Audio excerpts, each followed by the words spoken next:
Fala pessoal, professor Félix com vocês e hoje vamos dar uma revisada para a nossa prova mensal. Então, vamos começar aqui nosso roteiro de estudo do segundo bimestre para a nossa querida mensal, da página 59 até a 61. Esse material você já tem disponível no aplicativo e eu já coloquei as páginas aqui, página 59 até a página 61. Então, começando, o nosso capítulo 8 fala sobre o cenário poético da África. Então, se nós estamos falando de cenário poético, nós estamos falando de poesia e de literatura africana. E já que nós falamos de literatura africana, vamos pegar aqui um pouquinho sobre essa literatura. Bom, a literatura africana é aquela composta por obras produzidas em países do continente africano. Então, nós vamos chamar de literatura africana a literatura que é produzida em solo do continente africano. Dessa forma, fica mais fácil para a gente delimitar os autores. Mas a literatura africana em língua portuguesa possui características específicas de acordo com seu período de produção. Assim, a primeira obra africana em língua portuguesa, Espontaneidades da Minha Alma, em 1849. As obras da literatura africana em língua portuguesa estão inseridas em três períodos distintos: o de colonização, pré-independência e pós-independência.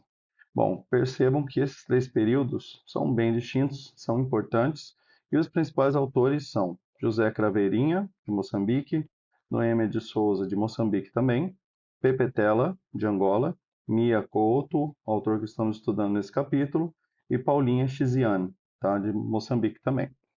As obras da literatura africana em língua portuguesa podem ser divididas em três períodos. Então, nós temos colonização, pré-independência e pós-independência. O período de colonização é marcado pela alienação cultural. Então, se vocês lembram bem, alienação é aquele momento onde você tem só uma lógica, você esquece o mundo ao redor e você vive somente a lógica que é imposta. O período de pré-independência possui obras com discurso anticolonialista, até porque nós sabemos que o continente africano foi massivamente colonizado pela Europa. O período de pós-independência é caracterizado pela valorização da cultura africana. Então, esse é o período que nós estudamos mais, que é o período da valorização da cultura africana. Espontaneidade da Minha Alma, do autor angolano José da Silva Maia Ferreira, foi a primeira obra africana em língua portuguesa a ser impressa em 1849. Vamos lá, agora vamos partir para as características. A literatura africana é ampla, pois diz respeito aos vários países da África. O mais adequado, portanto, seria dizer literaturas africanas. Pessoal, marquem isso daí, por quê? Falar que existe só uma literatura africana é errado, da mesma forma que falarmos que só existe uma literatura brasileira. Então, cada país, cada região ali do continente africano vai produzir um tipo de literatura. Assim, colocaremos aqui características compartilhadas pelos países africanos de língua portuguesa, que tiveram uma história muito semelhante, olha só, muito semelhante de colonização e luta pela independência. Então, nós temos esses países que lutam por sua independência, já que foram colonizados pela Europa. No entanto, devemos lembrar que a literatura de cada um desses países possui também as suas peculiaridades. Então vamos lá, vamos partir no período de colonização, influência da literatura europeia, reprodução da cultura clássica. Bom, quando a gente fala de clássica, lembrem bem que quando nós falamos de literatura clássica, de cultura clássica, nós estamos falando de Grécia, tá bom? Então, nós vamos ter ali aquele culto à forma, à técnica, à perfeição. Costumes tradicionais da África, tensão entre cultura colonial, então se a gente está falando aqui colonial, nós estamos falando Europa. Alienação cultural, então é o quê? A cultura africana vai ser deixada de lado e a cultura europeia, a cultura do colonizador, vai ser aquela que vai ser imposta. Rigor formal na poesia. Tá? Então esse aqui é um período mais europeu. No segundo momento, nós temos o período pré-independência. Nós vamos ter um realismo social, ou seja, uma priorização do que está acontecendo, nacionalismo, lembra que nacionalismo é um amor à nação, identidade negra, tá? Folclorismo, então vamos voltar ao folclore e às lendas, discurso anticolonialista e elementos modernistas. Então, quando nós falamos aqui de elementos modernistas, nós estamos falando principalmente do que serão as vanguardas. tá?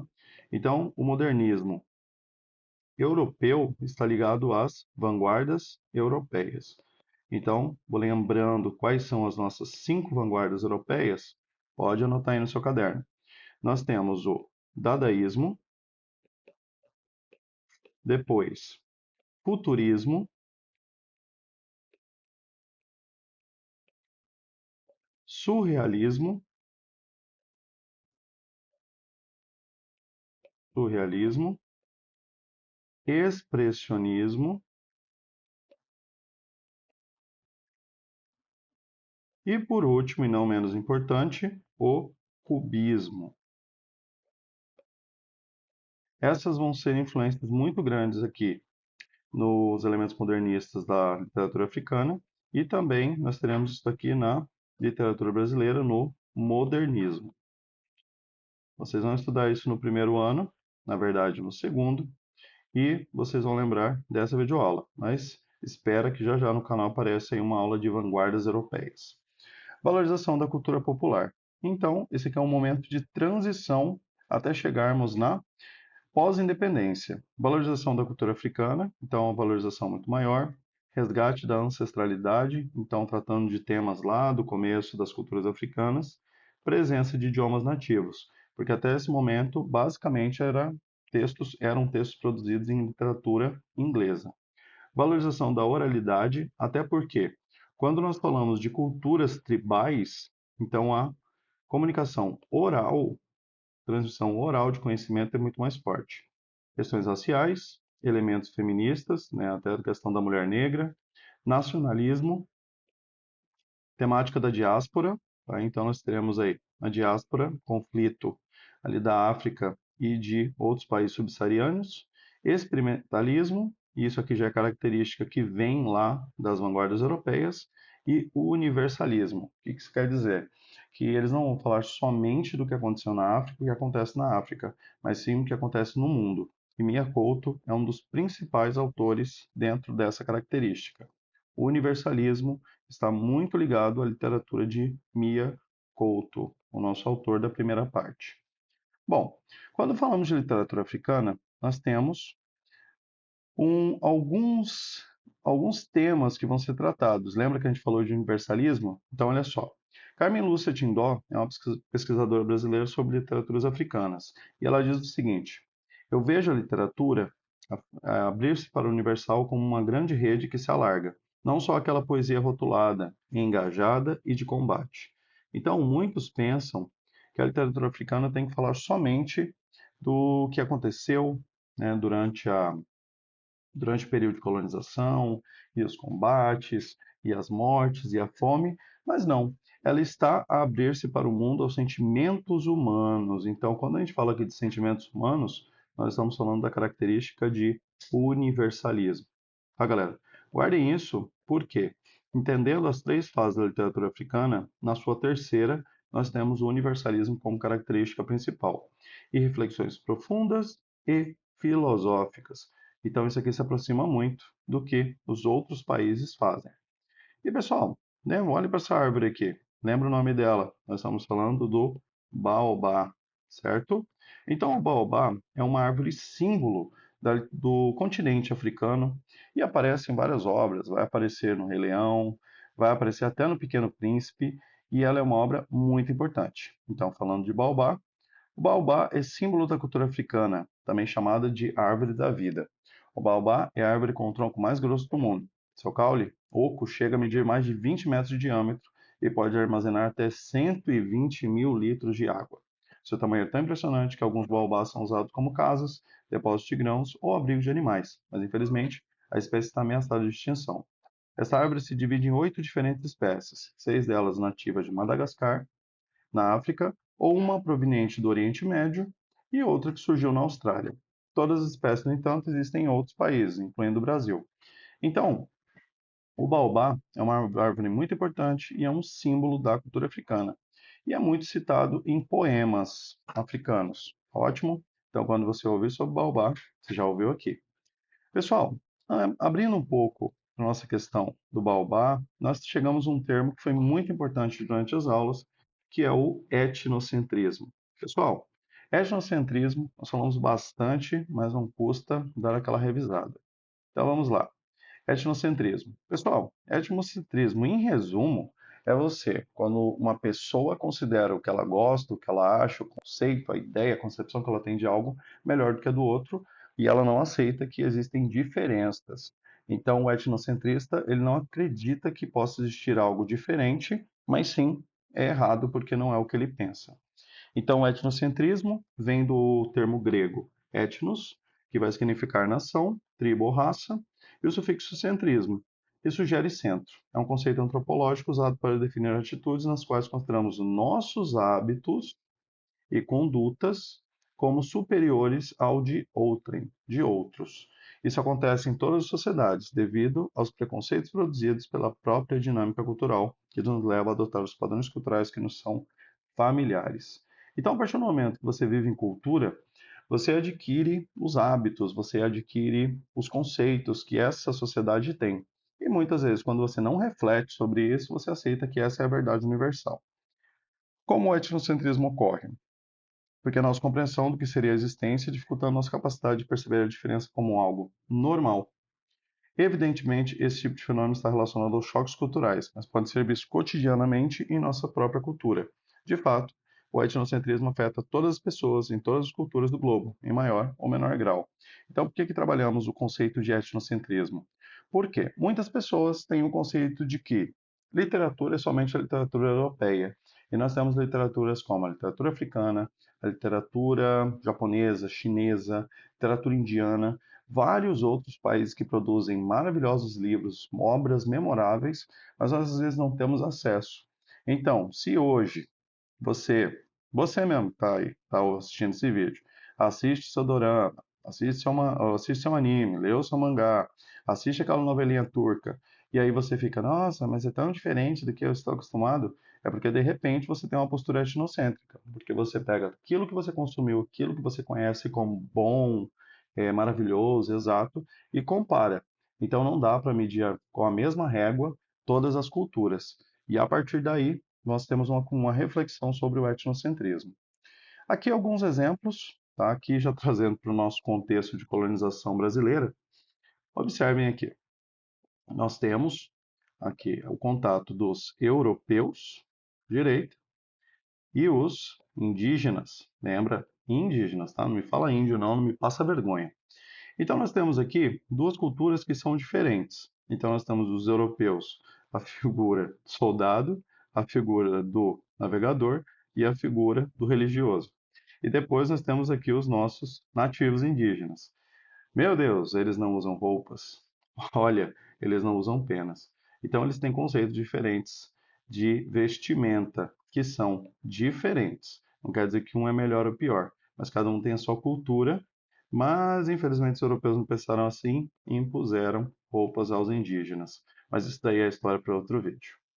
Depois, esse é o meu certo e esse é o meu errado. Olha só, seus conceitos são estranhos. Então, o certo e errado deles são diferentes, não melhor nem pior, e sim diferentes. E depois, essa daqui, que apresenta. Eu gosto muito dessa charge porque o conceito de etnocentrismo aqui está muito claro. 9, 6. Dependendo do seu ponto de vista, é 9 ou é 6. Então, é diferente, porque cada um está olhando de um ponto de vista, literalmente, e eles são diferentes. Mas eu garanto que esse daqui vai longe.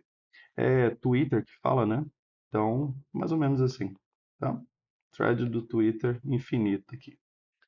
Falando do etnocentrismo, vamos partir agora para telurismo. Bom, o telurismo é um conceito importante dentro da literatura africana, porque é uma característica literária que se desenvolveu principalmente na literatura africana.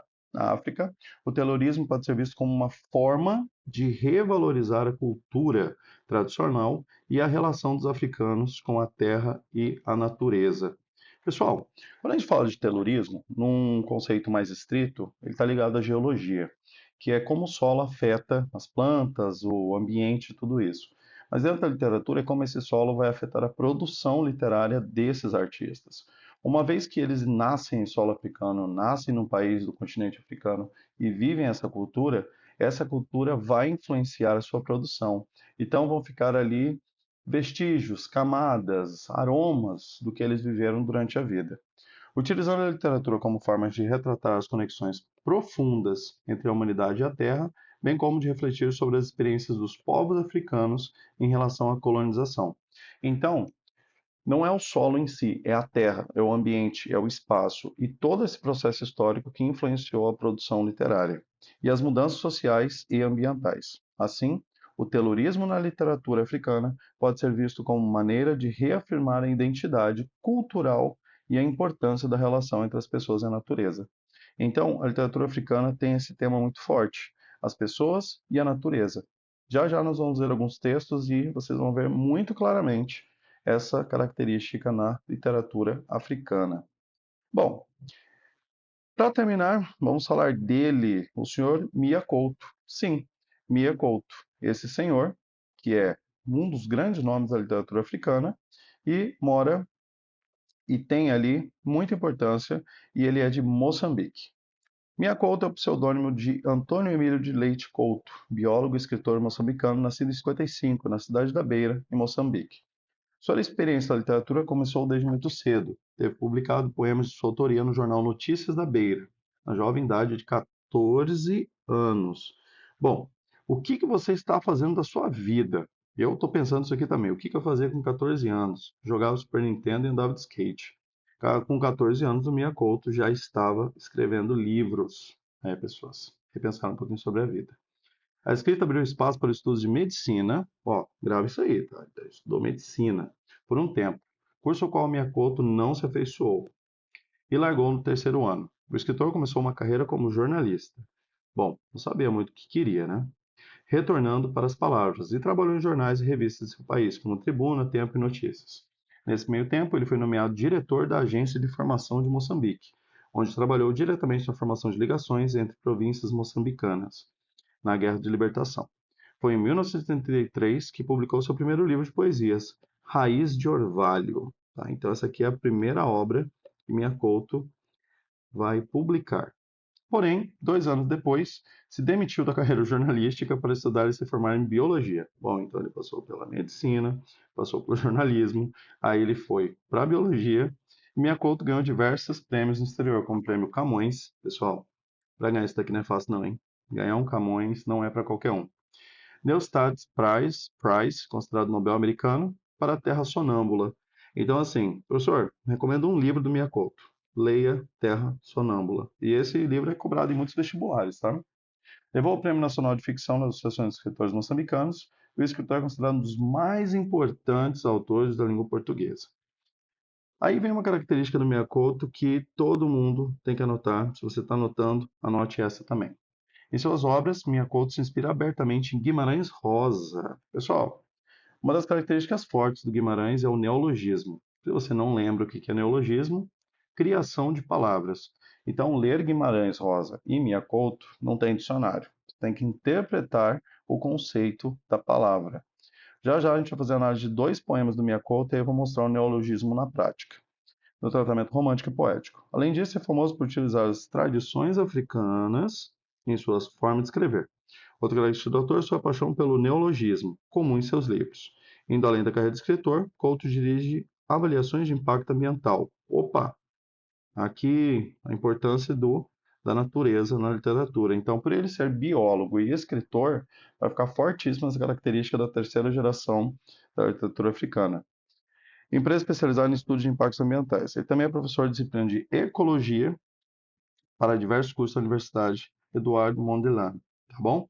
Então, Mia Couto, importantíssimo dentro do nosso conceito de literatura africana. E já que estamos falando dele, vamos lá? Errar. Na escolinha, a menina, propícia a equívocos, disse: masculino de noiva é navio. Repreenderam, riscaram, descontaram, mas ela estava certa.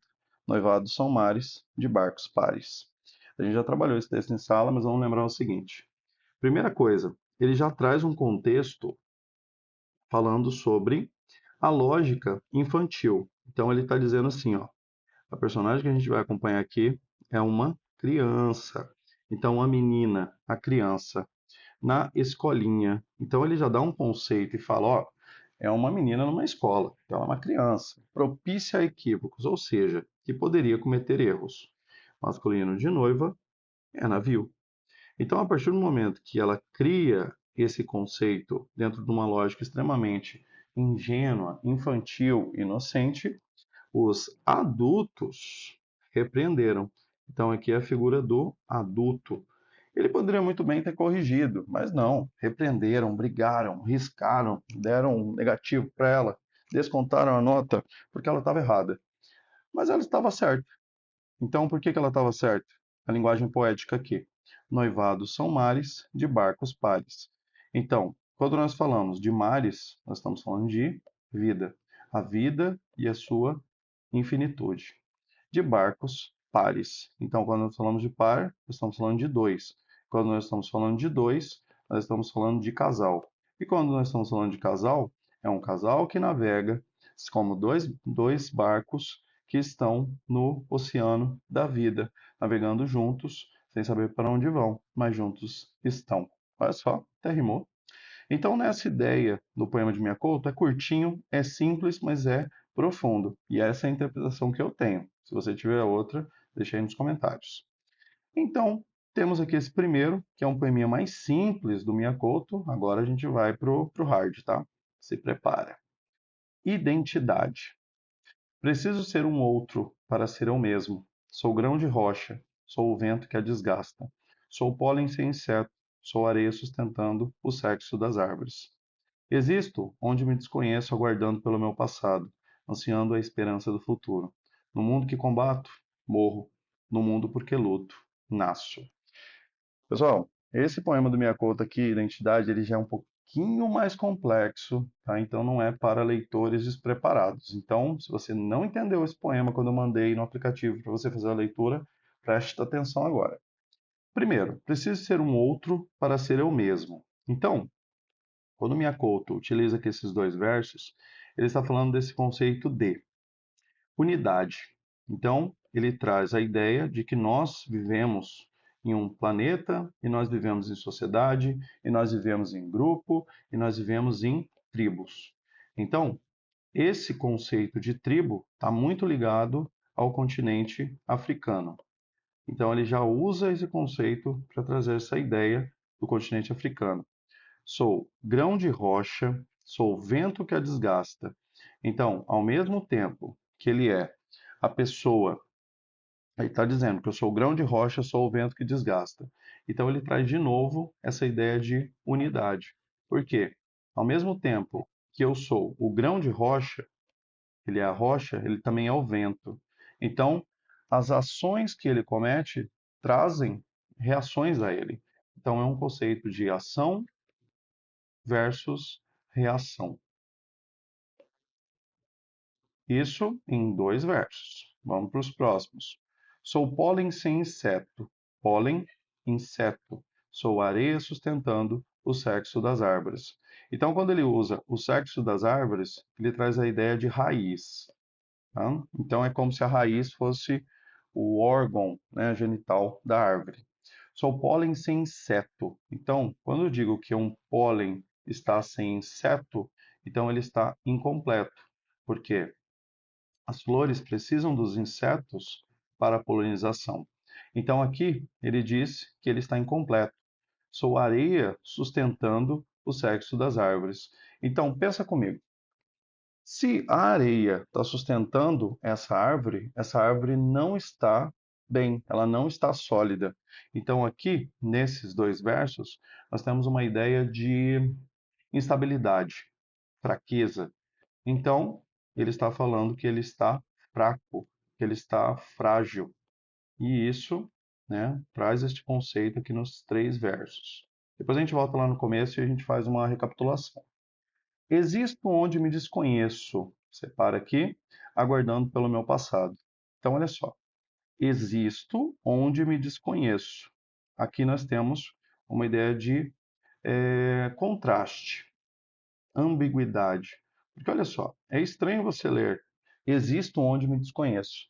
Então, se ele se desconhece e ele existe, ele está em um lugar estranho. Será que de repente alguma coisa sobre os povos que saíram da África e foram para lugares estranhos, lugares novos durante o período da colonização? É uma ideia. Aguardando pelo meu passado. Então, se é passado, é porque não existe mais. Então, esses povos que foram levados para outro lugar estão aguardando pelo passado deles. Porque eles, a partir do momento que chegam em outra terra, eles deixam de ser eles mesmos, ansiando a esperança do futuro. Então, quando ele usa a palavra esperança, a esperança é a última que morre, a esperança do futuro. Então, é a ideia de mudança. E os últimos dois versos que são um soco na existência de qualquer pessoa. Se você leu esses dois versos e não sentiu nada, você tem que ler mais poesia, tá? Tem que tomar uma carga de poesia absurda. No mundo que combato, morro. Então ele repete a palavra mundo. E mundo, o mundo é imenso. Então a gente tem uma ideia de imensidão. Ele poderia assim, na terra, no plano, mas ele disse mundo. No mundo que combato, morro. Então, quando ele diz combato, ele está falando de luta. Morro. Então, aqui é o fim. No mundo, porque luto, pelo qual luto, nasço. Então, aqui ele está falando de terra, aqui ele está falando de raiz, aqui ele está falando de origem.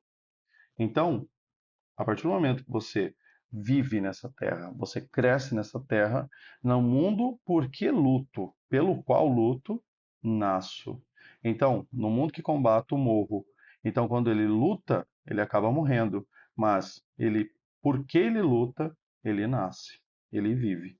Então, a vida dele, mesmo sabendo que combater é arriscado, ele continua lutando e ele continua fazendo. E aí dá para estender um pouco mais isso, mesmo sabendo que a vida tem o seu fim, nós continuamos vivendo, nós continuamos lutando, acordando todo dia e mais um dia, mais uma oportunidade. Até quando? Não sabemos. Mas, enquanto vivemos, viveremos cada dia como se fosse o último, porque o que importa é a jornada e não a chegada. Isso é poesia, galera. É por isso que eu gosto da aula de literatura. É por isso. Então, esse poema tem muita interpretação. Eu fiz aqui de forma bem rápida, mas na boa. Eu quero saber aí o que você achou. Deixa nos comentários, comenta comigo em sala, que esse poema aqui é um dos meus favoritos do Minha Couto. Beleza? Pessoal, basicamente isso. Deem uma revisada, né, nas páginas do livro, deem uma revisada nos exercícios, façam suas leituras, façam seus mapas mentais, seus resumos. E é isso. Adorei falar com vocês sobre literatura africana hoje. Deixo vocês aí os seus estudos. Espero que tenham curtido. Aquele abraço, até a próxima e tchau.